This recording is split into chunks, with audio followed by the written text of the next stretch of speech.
Are you familiar with this chapter in history?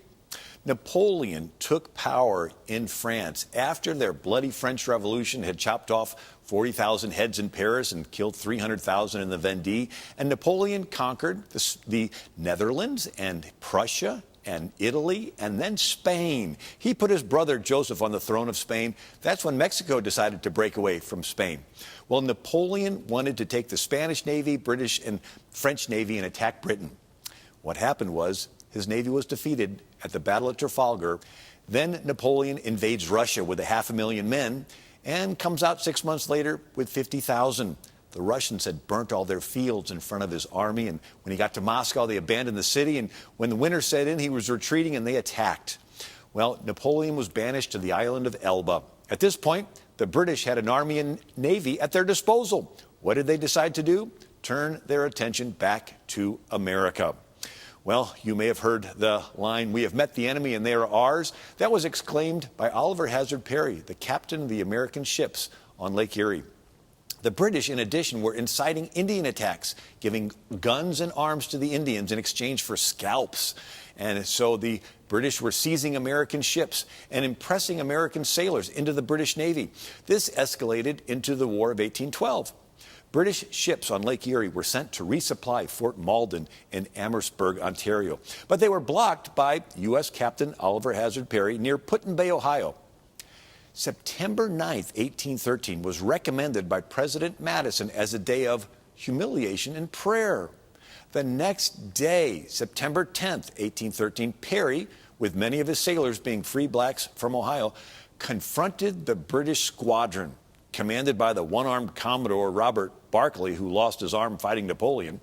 Well, Robert Barclay helped defeat Napoleon's fleet at the Battle of Trafalgar.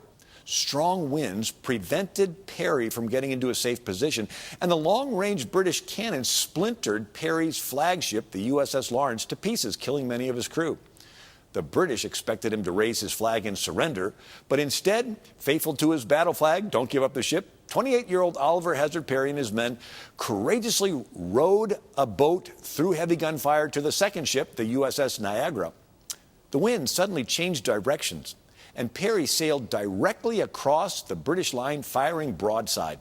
After 15 minutes, the smoke cleared to reveal that for the first time in history, an entire British squadron had been disabled at one time.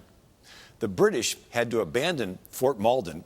U.S. General William Henry Harrison was then able to recapture Detroit, defeating the British and their Indian ally, Shawnee Chief Tecumseh, at the Battle of the Thames, October 5th of 1813.